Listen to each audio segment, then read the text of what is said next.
जय हिंद दोस्तों। स्वागत है आपका अपने यूट्यूब चैनल आउटकम इंस्टीट्यूट पर। और आज हम सीखेंगे कुछ नए कंसेप्ट्स और नए टाइप। आज रेशियो और प्रोपोर्शन की अपनी 4th क्लास है। तो आइए बढ़ते हैं अपने क्वेश्चनों की तरफ और समझते हैं सिक्कों पर आधारित प्रश्न के बारे में कुछ बेसिक बातें। क्या होता है, जैसे मान लो हमें 1 रुपया होता है, हमारे पास 1 रुपया है।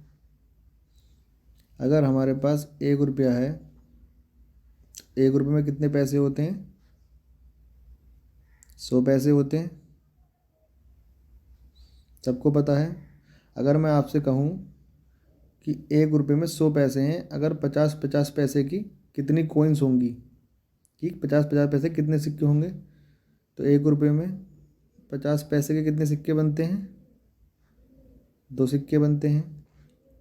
और मैं कहूँ अगर 25-25 पैसे में कितने सिक्के होंगे, 25 पैसे में कितने बनते हैं, तो 25-25 के कितने कॉइन बनेंगे? 4 कॉइन्स बनेंगे।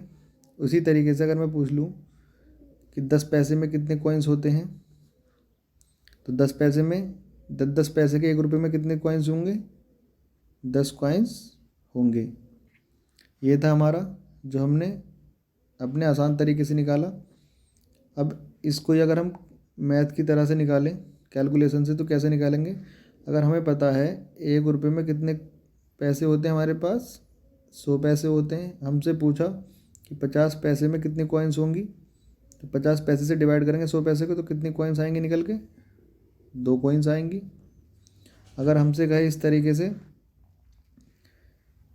कि 100 पैसे में यानी 1 रुपये में 25 पैसे कितनी कॉइन्स होंगी, तो 25 से इसको डिवाइड करेंगे, कितनी कॉइन्स निकल के आएंगी? 4 कॉइन्स निकल के आएंगी। इसी तरीके से अगर हमसे कहे 100 पैसे में 10 पैसे के कितने कॉइन्स होंगे, तो 10 से हम 100 को डिवाइड करेंगे तो कितने कॉइन्स होंगे? 10 कॉइन्स होंगे। और अगर हमसे क्वेश्चन के अंदर ये पूछ लेता है, कभी कभी उल्टा ही पूछ लेता है। उल्टा कैसे? उल्टा ये होता है कि हमसे कहा कि 10 पैसे के हमारे पास 10 कॉइन्स हैं, तो हमें पता है 10 पैसे के हमारे पास 10 कॉइन्स हैं, तो 10 इंटू 10 करा हमने, तो कितना आया हमारे पास? 100 पैसे। तो कितने रुपए बना? 1 रुपया। इसी तरीके से पूछ लेगा कि 50 पैसे के हमारे पास कितने कॉइन्स हैं, 50 पैसे के हमारे पास 2 कॉइन्स हैं, तो कितने रुपए बनेंगे? 1 रुपया। तो आज के जो हमारे क्वेश्चन हैं स्टार्टिंग के, वो इसी कंसेप्ट बेस्ड है। यहाँ पे मैंने आपको सिखाया कि सिक्का और वैल्यू क्या चीज़ होती है। हम आगे अपने सवालों में इन और अच्छे से समझेंगे। तो आइए बढ़ते हैं अपने सवालों की तरफ। क्वेश्चन को पढ़ते हैं। क्वेश्चन में क्या कहा? किसी थैले में 1 रुपया 50 पैसे तथा 25 पैसे के सिक्के 2:3:4 के अनुपात में हैं। यदि थैले में कुल रुपयों का मूल्य 45 रुपये हो तो 50 पैसे के सिक्कों की संख्या ज्ञात करें। हमें क्या दिया गया है? हमें दिया गया है 1 रुपया 50 पैसे और 25 पैसे। अब हमें यहाँ क्या दिया गया है? रेशियो में सिक्के यानी कॉइन्स दी गई हैं। हमें किस रेशियो में दी गई हैं? नंबर ऑफ कॉइन्स यानी सिक्कों की संख्या कितनी दी है हमें? 2:3:4, 2:3:4 के अनुपात में दी है। हमसे कहा गया है यदि थैले में कुल रुपयों का मूल्य, हमें टोटल क्या दिए गए हैं? टोटल रुपए दिए गए हैं, तो 50 पैसे के सिक्कों की संख्या ज्ञात करें। तो हमारे पास क्या है? सिक्कों की संख्या दी गई है 2:3:4, टोटल रुपए दिए गए हैं, लेकिन हमारे पास टोटल वैल्यू नहीं है कि जो ये रेशियो दिया गया है, पार्ट जो दिया गया है इन 45 रुपये का, पार्ट ये है 2:3:4 के अनुपात में है। तो हमारे पास नंबर ऑफ कॉइन्स यहाँ पे 2 है, 3 है और 4 है। हमें क्या निकालना है? नंबर ऑफ वैल्यू निकालनी है कि कितने वैल्यू बनी। अगर हमारे पास 1 रुपये के 2 सिक्के हैं तो हमारे पास कितने रुपये बनेंगे? 2 रुपये बनेंगे। 50 पैसे के हमारे पास कितने सिक्के हैं? 3 सिक्के हैं, तो कितना बनेगा? ₹1.5 बनेगा, और 25 पैसे के 4 सिक्के हैं तो क्या बनेगा, ₹1 बनेगा। क्योंकि हमने 2 की 1 से मल्टीप्लाई की तो ₹2 बने। 50 पैसे 3 कॉइन्स हैं 50-50 पैसे की, ₹1.5 बना। 25 पैसे की हमारे पास 4 कॉइन्स है तो ₹1 बना। तो हमारे पास टोटल वैल्यू कितनी बनी, 2, 1 3 1 4 4.5। तो हमारे पास 4.5 वैल्यू बनी पार्ट में, और टोटल क्या दे रखी है हमें, 45।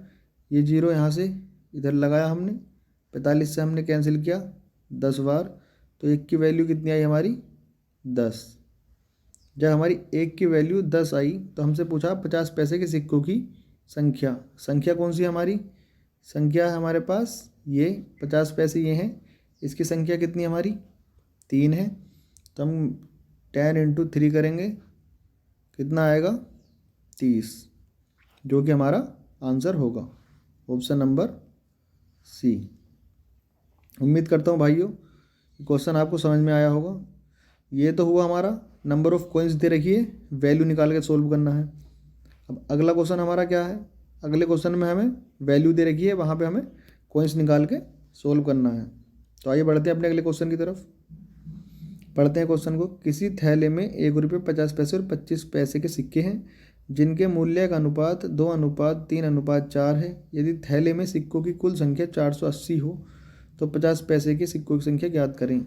यहाँ पे क्या दे रखी है हमें, सिक्कों की संख्या। पिछले वाले क्वेश्चन में क्या था, यहाँ पे रुपए दे रखे थे, तो यहाँ पे हमें दे रखा है उसकी वैल्यू। सबसे पहले हम लिखेंगे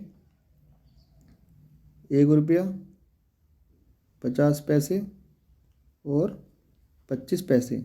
तो हमें वैल्यू क्या दे रखी है इसकी, जो वैल्यू दे रखी है हमें क्या दे रखी है, 2:3:4। जब हमें यहाँ पे वैल्यू दे रखी है तो हमें कॉइन्स निकालनी पड़ेंगी, क्योंकि हमसे कॉइन्स दे रखी हैं टोटल।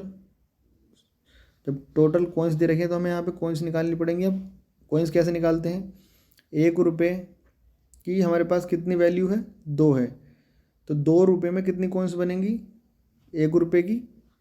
तो ₹2 में ₹1 की कितनी कॉइन्स बनेंगी हमारी, 2 कॉइन्स बनेंगी।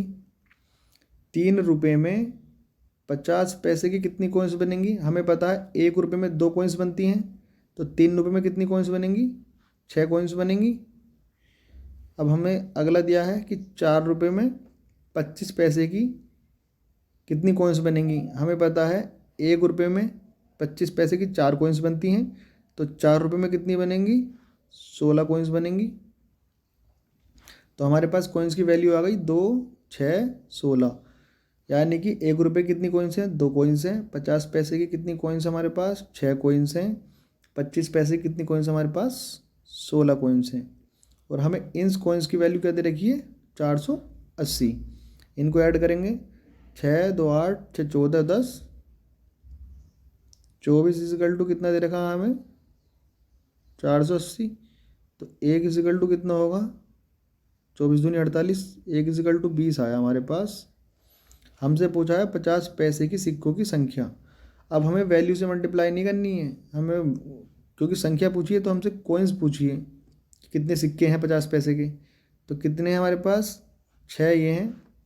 1 की वैल्यू 20 आई, हमारे पास 6 का रेशियो है, तो 20 × 6 इजिकल टू कितना, 120। तो 50 पैसे कितने सिक्के हुए हमारे पास, 120, ऑप्शन सी। उम्मीद करता हूँ भाइयों ये क्वेश्चन आपको, दोनों ही क्वेश्चन अच्छे से समझ में आए होंगे। दोनों ही अलग अलग कॉन्सेप्ट पे थे, एक में हमें वैल्यू दे रखी थी और एक में हमें कॉइन्स दे रखी थी। हमने ही दोनों ही क्वेश्चनों को सीखा और अच्छे ढंग से सीखा। तो आइए बढ़ते हैं अपने नेक्स्ट क्वेश्चन की तरफ और देखते हैं अगला क्वेश्चन। क्वेश्चन पढ़ते हैं। 2 थैले हैं X और Y, उसमें गेंदे हैं 2-3 के अनुपात में। Y थैले में से 5 गेंदे को निकालकर X थैले में डाल दिया जाता है। अब दोनों थैलों में गेंदों की संख्या बराबर हो जाती है। अब प्रत्येक थैले में गेंदों की संख्या कितनी है। हमारे पास क्या थैले हैं, एक X है और एक क्या है, Y है। अब मैंने कहा था जो रेशियो होता है हमारा, जैसे 2:3 दिया है, हम इसको फ्रैक्शन में भी लिख सकते हैं, 2/3 ऐसे भी लिख सकते हैं। तो हम लिखते हैं इसको 2R मैंने बताया था x की जगह r भी मान सकते हैं, upon 3r।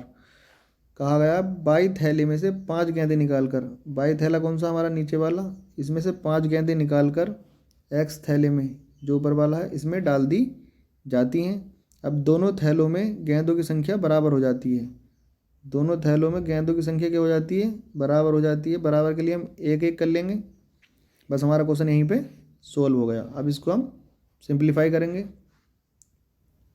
2r + 5 = 3r minus का 5। इस 3r को, इस 2r को हम इधर ले जाएंगे और इस 5 को हम इधर लेके आएंगे। 3r माइनस का 2r = 5 प्लस का 5, तो एक r कितना आया, 10। तो हमसे पूछा है प्रत्येक थैले में गेंदों की संख्या।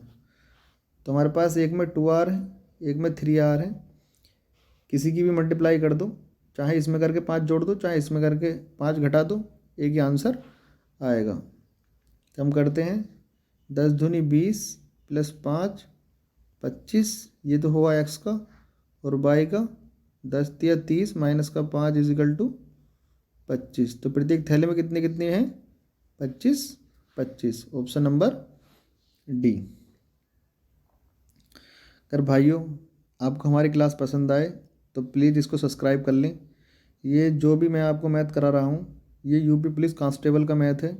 जब मैं एसएससी, सीपीओ या सीएचएसएल के लिए कराऊंगा मैथ में आपको, तो उसके अंदर टफ से टफ हर तरीके क्वेश्चन में कराऊंगा, चाहे वो एडवांस हो, चाहे अरिथमेटिक हो, चाहे वो कुछ भी हो। बस अभी ये है कि सिर्फ यूपी पुलिस कांस्टेबल के लिए मैं ये मैथ करा रहा हूँ, क्योंकि उसके अंदर इतना टफ मैथ नहीं पूछा जाता। जो फालतू में इधर उधर के बड़े बड़े क्वेश्चन करते रहें, अपना टाइम ख़राब करें। तो एक मैं नोट्स बना के दे दूँगा, जो मेरी वीडियो है ये समझ लो कि नोट्स हैं यूपी पुलिस के एग्ज़ाम के लिए। आप इन्हें एक बार कर लेना, एग्ज़ाम से पहले कर लेना रिवीजन के तौर पे, तो आपका पूरा मैथ में रिवीजन भी हो जाएगा। और आपके जो मैथ में सवाल आते हैं यूपी पुलिस के एग्ज़ाम में 18-19 क्वेश्चन आते हैं, वो आपके एक भी क्वेश्चन नहीं छूटेगा। तो आइए बढ़ते हैं अपने अगले सवाल की तरफ। पढ़ते हैं, किस स्कूल में कुल 660 छात्र हैं, लड़के तथा लड़कियों का अनुपात 13:9 है। कुछ दिन बाद 30 लड़कियां स्कूल में और आ जाती हैं तथा कुछ लड़के स्कूल छोड़कर चले जाते हैं। इससे लड़के तथा लड़कियों का अनुपात 6:5 हो जाता है। स्कूल छोड़कर जाने वालों की संख्या थी। तो हमें क्या दे रखी है, बॉय और गर्ल दे रखी हैं। क्या रेशियो है इनका, 13:9। ये क्या होता है हमारा, किसी भी, मैंने आपको समझाया था रेशियो क्या होता है। रेशियो हमारा किसी बड़ी चीज़ का छोटा पार्ट होता है। तो हमें 13 और 9 जो अनुपात दे रखा है, किसका दे रखा है, जो हमारे पास ये 660 स्टूडेंट हैं। तो हमारे पास कितने स्टूडेंट दे रखे हैं, 660। हमने इनको ऐड किया 13 और 9 22, तो 22 = कितना आया हमारा 660। तो एक की वैल्यू कितनी आई, 22 × 66 0, एक की वैल्यू 30 आई। तो हम यहाँ से निकाल सकते हैं कि हमारे पास लड़के कितने हैं, लड़कियाँ कितनी हैं। तो हमने इसकी 13 की मल्टीप्लाई की 30 से, तो कितना आया, 13 × 39 390। फिर हमने इस 9 से 30 की मल्टीप्लाई की तो कितना आया, 270। तो हमें पता चला कि हमारे पास लड़के 390 हैं और लड़कियाँ 270 हैं। अब उसने कहा गया है कुछ दिन बाद 30 लड़के स्कूल में और आ जाती हैं। अब 30 लड़के स्कूल में और आ गई, तो कितनी लड़कियाँ हो गई हमारे पास, 300 लड़कियाँ हो गई हमारे पास। अब क्या कहा क्वेश्चन में उसने कि और आ जाती हैं तथा कुछ लड़के स्कूल छोड़कर चले जाते हैं। इससे स्कूल लड़के तथा लड़कियों का अनुपात 6:5 हो जाता है। स्कूल छोड़कर जाने वाले लड़कों की संख्या क्या थी। जब 30 लड़कियाँ आईं, कुछ लड़के स्कूल छोड़कर चले गए, हमें नहीं पता कितने चले गए, तो उनका रेशियो कितना हो गया, 6:5 उनका रेशियो हुआ। अब हमने देखा यहाँ पे लड़कियों का रेशियो कितना हुआ, 5 हुआ, और ऊपर कितनी संख्या है लड़कियों की, 300। हमने यहाँ से देखा कि 300 कितने गुना है, इस 5 का 60 गुना है। तो हमारा ये 6 है, लड़के हैं, ये भी कितने गुने होंगे, ये भी 60 गुने होंगे। तो 60 गुने होंगे, 6 से 60 की गुणा करेंगे कितना आएगा, 360 आएगा। तो हमें यहाँ पे पता चला कितने लड़के हैं हमारे पास, 360। शुरू में कितने थे, 390। तो हम कितने लड़के छोड़कर चले गए, 30 बॉय।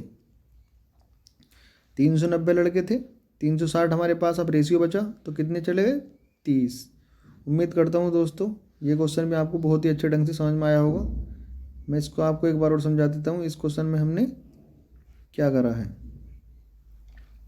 क्वेश्चन में दिया था हमें लड़के और लड़कियाँ, उनका रेशियो कितना था, 13:9, जिसकी टोटल वैल्यू थी 660। हमने इनको ऐड किया, 13×9 22 इजिकल टू 660। तो एक की वैल्यू कितनी आई, 30। हमने यहाँ से 30 की मल्टीप्लाई की, कितना आया, 13×3 = 39, 390 लड़के। फिर इसमें 30 से मल्टीप्लाई की, कितना आया, 9×3 = 27, 270 लड़कियाँ। अब क्वेश्चन में कहा गया कुछ दिन बाद 30 लड़कियाँ और आ जाती हैं, हमने ऐड कर दी। तो लड़कियाँ कितनी हो गई हमारे पास, 300, और लड़के चले जाते हैं। हमें यही बताना कि कितने लड़के गए, तो हम इसको ऐसे ही रहने देंगे। उसके बाद कितना रेशियो हो जाता, 6 और 5 हो जाता। हमने यहाँ से देखा कि लड़कियाँ 300 हैं और लास्ट में रेशियो 5 बना, तो 305 का कितने गुना है, 60 गुना है। जब इधर हमने 60 से मल्टीप्लाई किया रेशियो में, क्योंकि हम इक्वल करते हैं दोनों तरफ, चाहे 2 हो, 3 हो, 4 हो, रेशियो को डिवाइड करेंगे तब भी बराबर से करेंगे, और उसमें गुणा करेंगे तब भी बराबर करेंगे। फिर हमने इधर लड़कों में 60 से मल्टीप्लाई की, कितने लड़के आए हमारे पास, 360 लड़के आए। थे कितने हमारे पास, 390। तो हमने यहाँ से माइनस किया 390 में से 360, तो हमें पता चला कितने लड़के छोड़कर गए, 30 लड़के। उम्मीद करता हूँ दोस्तों क्वेश्चन समझ में आया होगा। आइए बढ़ते हैं अपने नेक्स्ट क्वेश्चन की तरफ और देखते हैं अपना नया क्वेश्चन।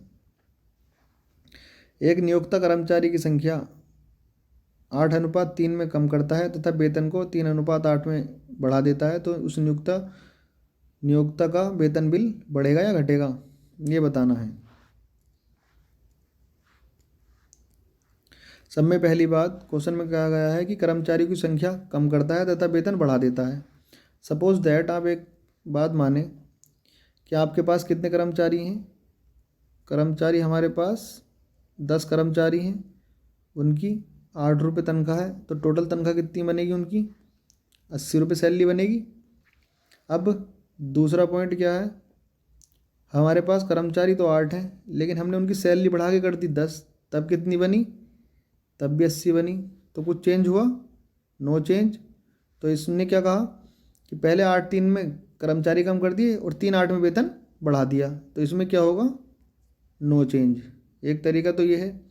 फिर मैं इसको एक मैथ सॉल्यूशन की तरह समझाता हूँ। हमेशा जो तुम्हारे टोटल एम्प्लॉय हैं, कर्मचारी कर्मचारी और गुणा मजदूरी इजिकल टू क्या होता है, टोटल मजदूरी। अगर हम कर्मचारी, जैसे मान लो हमारे पास 10 कर्मचारी हैं, 8 रुपये उनकी मजदूरी है, तो टोटल कितनी मजदूरी हो गई उनकी, 80 रुपये मजदूरी हो गई। तो हमें यहाँ क्या रखना है, हमारा जो सवाल स्टार्ट होगा यहाँ से होगा, क्या है इसके अंदर, उसने जो एम्प्लॉय दिए हैं, कितने दिए हैं, एम्प्लॉय हैं हमारे पास 8:3 में, और उनकी जो वेजेस है, जो मजदूरी है, वो किस रेशियो में है, 3:8 में है। अगर हम इनकी मल्टीप्लाई कर दें तो हमारे पास टोटल मजदूरी निकल के आएगी, 8×3 = 24 और 8×3 = 24। ना इसकी मजदूरी में कोई डिफरेंस पड़ा, ना इसकी मजदूरी में कोई डिफरेंस पड़ा, ये हमने कैंसिल किया, एक रेशियो एक हमारा आया। तो ऑप्शन क्या रहेगा हमारा, option number A, no change.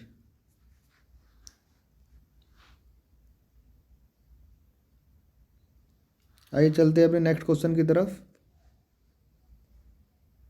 ये चोर सिपाही का है। एक सिपाही चोर का पीछा करना शुरू करता है। जब चोर 10 कदम चलता है तो सिपाही 8 कदम चलता है। सिपाही के 5 कदम चोर के 7 कदमों के बराबर हैं। सिपाही और चोर की गति का अनुपात क्या होगा? सबसे पहले क्या लिखेंगे हम?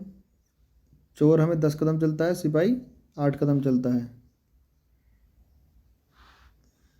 यहाँ देखें सिपाही और चोर दे रखा है लास्ट में।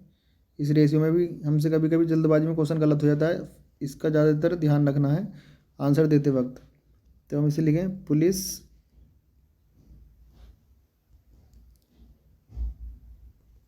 और थीफ। जब चोर 10 कदम चलता है तो सिपाही कितने कदम चलता है? 8 स्टेप चलता है। सिपाही के 5 कदम चोर के 7 कदमों के बराबर हैं। तो हमें उनकी स्पीड बतानी है।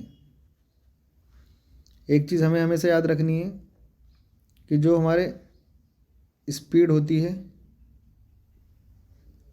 किसके इन्वर्स होती है? टाइम के इन्वर्स होती है। और जो डिस्टेंस होती है हमारी वो किसके इक्वल होती है? वो स्पीड के इक्वल होती है। स्पीड हमेशा टाइम के रिवर्स होगी। अगर स्पीड ज़्यादा होगी टाइम कम लगेगा, और टाइम ज़्यादा लगेगा तो स्पीड कम होगी। लेकिन अगर डिस्टेंस होगी हमारी तो वो किसके इक्वल होगी? वो स्पीड के इक्वल होगी। अब हमें यहाँ पे 8 कदम चलता है, जो चोर हमारा 10 कदम चलता है, सिपाही 8 कदम चलता है। तो हमने यहाँ पे लिखा सिपाही 8 कदम और चोर 10 कदम। तो उसके कितने कदमों के बराबर है? 5 कदमों के। चोर के 7 कदम। इस क्वेश्चन के अंदर हमें करना क्या है? इसकी मल्टीप्लाई इससे करेंगे और इसकी मल्टीप्लाई इससे करेंगे। तो कितना आया? 8 सत्ते 56 रेशियो 10 पंजे 50। ये हमने कैंसिल किया किससे? ये 50 है, सॉरी 2 से। तो ये 28 और ये 25। तो हमें उनकी स्पीड मिली किस रेशियो में? 28:25 के रेशियो में। शायद आप सोच रहे होंगे कि यहाँ पे 5 और 7 की हमने तिरछी में गुणा क्यों की है। एक चीज़ इसमें समझने वाली ये थी कि क्वेश्चन में कहा गया था कि पुलिस के 5 कदम बराबर हैं थीफ के 7 कदमों के। जब हम यहाँ से इसको नीचे लेकर आएंगे इसके थीफ के, पुलिस ओब्लिक थीफ, तो ये 7 हमारा इसके 7 के नीचे जाएगा 5। तब पुलिस की कितनी आएगी?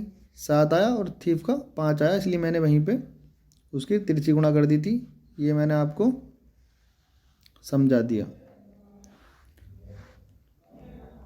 याद रखें इस पॉइंट को। तो दोस्तों उम्मीद करता हूँ आज की क्लास आपको समझ में आई होगी। अगर आपको हमारी क्लास समझ में आए तो कमेंट करें, लाइक करें, शेयर करें और सब्सक्राइब करें। और कोई क्वेश्चन समझ में नहीं आता है तो हमें कमेंट में बता सकते हैं, मैं उस क्वेश्चन पे दोबारा वीडियो बना दूंगा। अगर कोई आपका डाउट क्वेश्चन हो तो आप भी उसको कमेंट में लिख के भेज सकते हैं, मैं उसका सॉल्यूशन वीडियो में बना के दे दूंगा। तो मिलते हैं भाइयों अपनी नेक्स्ट क्लास में। जय हिंद।